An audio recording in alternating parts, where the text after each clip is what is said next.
this video, I'm going to show you how I frame up my Oregon Rose colored pencil drawing in this awesome Shabby Chic frame. The first step is obviously to clean your desk. My desk was very messy after coloring this piece and it needed a lot of cleaning. Step 2, always check in with your pickle because you're going to need a lot of emotional support if you're doing your own DIY framing. Step 3, you better get measuring because you need to know what frame size that you are framing to. Here I believe I'm framing to a 9 by 7 inch frame. So I've measured 9 inches for the width and 7 inches for the height so that I can cut an appropriate size backing board and front facing mat board. Hi everyone, we're Carol's Thumbs, and we want to remind you that if you like this video, you need to give it 2 thumbs up and click that subscribe button right now. Alright, let's go. Oh, thumbs. Yes, I suppose step 5, you can like and subscribe if you want to, but we're going to go on to make our marks here so that we can cut and transfer our size that we need to our board so we can chop it down with the chippy chopper cutter thingy.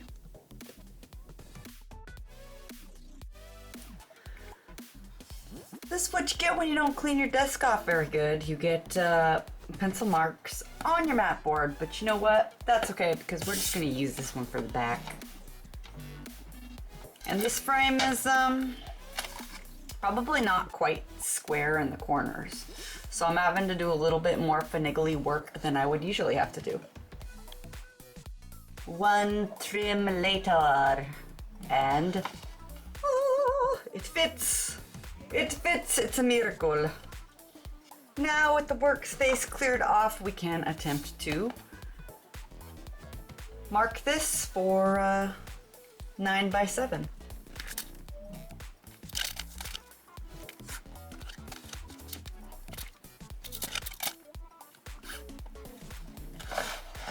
And then we check the fit. If it sits, it fits. And there it sits. So this will be my front mat. We may end up needing to use a thinner backing board for this piece if these 3 won't fit in my rabbit depth. For those who don't know what a rabbit depth is, this is your rabbit. It is the routed out depth between the frame here to the back of the frame, and that basically shows you how thick of stuff your frame can hold. So you need to make sure that you get the appropriate rabbit size for your artwork. Very important. Otherwise your artwork will not fit. I'm going to press it all down together. In this case, I think it is going to fit inside the rabbit. There's enough flex here that I'll be able to put in my points into the wood. But it'll be snug as a bug inside a little rug when we're done. With our front mat measured, now we are going to need to measure the artwork and do the mat cutting. Well, this artwork should be approximately 5 by 7, at least that's the size I thought I made it, but it looks like I made it a little bigger. It is 7 1/4, 5 1/2, so that means that we're going to have to do the hard stuff now, which is the maths. All right, who's ready for math class? So, I love to do the maths on the back of the mat board. It just feels authentic and lovely, and it keeps me organized. So we're going to do some maths now. We have 5.25 inches. And we don't. So, 5.25 inches. What else work? I don't know what the frame is. 7 inches. So we're going to do 7 minus 5.25 inches. Max. 6, 9, 10, 5, 7, 5, and 5, 1. Because I told you 1.75 inches. Let's measure the. Perfect. Alright. Alright. This is odds. This is 1.75 5 by 2 equals 0.875. This is the total dimension. So we need 0.875 on this side and 0.875 on that side. Over here. Yes, right there. 0.875. Get your maths right, kids. It's important. Stay in school. I'm doing maths 'cause I am cool. Artist, you better pay attention 'cause you're gonna need to do math someday. Oh, will you look at that? We've got another 1.75 inches for the win.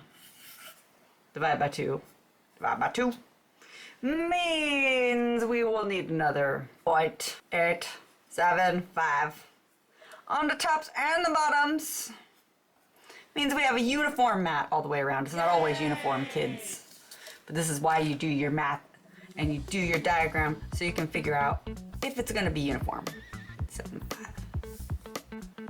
Alright, so 0.875 inches is equal to 7/8 of an inch.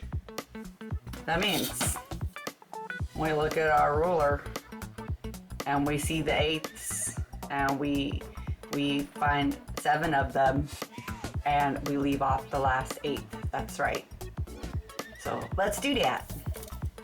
And so I had to go get my mat cutter. You can see I've cut a lot of mats over the years with this. We're going to use a different new piece of board. Typically you wouldn't use you would not use the chippy chopper paper cutter to cut the mat board.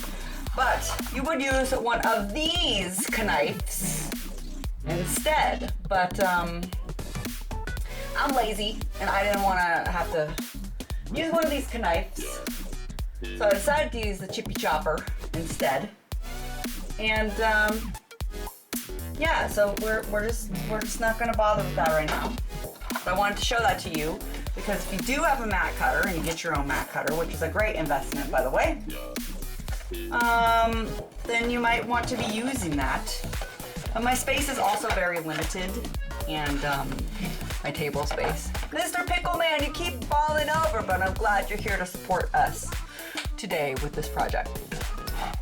So now we just need to set our scale on our mat cutter. So you have the backing board in, and we will be using our bevel cutter, this guy, the bevel cutter, to cut the mat. Okay, so you have the bevel cutter, and then you have a flush cutter. Different mat cutters are different. This one's usually used to make your straight cuts along the guide, and this one is used to cut the bevels on your mat.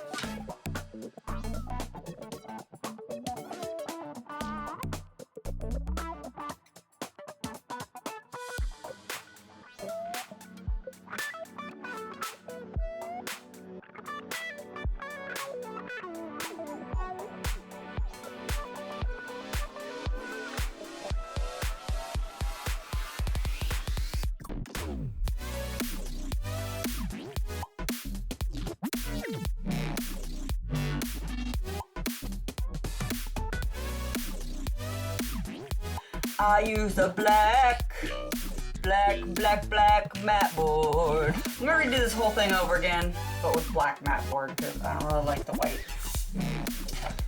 I want it all black like my soul. I'm gonna show you guys how to do it. I just traced the size of this mat that we measured previously. And I'm gonna show you guys how to do it with the straight cutter tool. Yay, we get to use our straight cutter tool. Yay! So we get to use our straight edge tool now because I'm having to do this mat over. So this is how you use the straight edge tool. You get your straight edge tool. You move the thingy out of the way, the bar thingy out of the way. You're really supposed to take it off, but I'm lazy. And then you put the thingy in the slot, and then you cut with the cutter tool. And look, it cuts it. Or you can use a chopper thing like I was using earlier. If you happen to have a chopper, you can use that. Then just slice it like butters. You have your matzo boards. Woo woo. If you're a framer and you're watching this video and you're cringing, don't cringe. You're artists framing on artists' budgets. Also, my mat cutter, I just realized this is nasty. I apologize. I apologize in advance. I apologize in advance that my mat cutter is nasty. So now I'm gonna mark this up with the correct dimensions again, and we are going to cut the mat. So I've got my mark on my black, but it's really faint and hard to see with the red pencil. We're going to realign this back up to 1 inch. We want 1 inch on the docket right there. So we are going to cut mat for the second time. We got 1 inch on the mark. And again, you're going to press down and then make sure this is very secured and pressed down. And cut your 1 inch cut.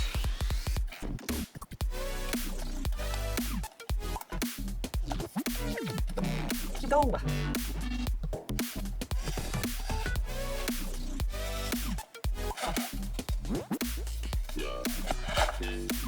Go.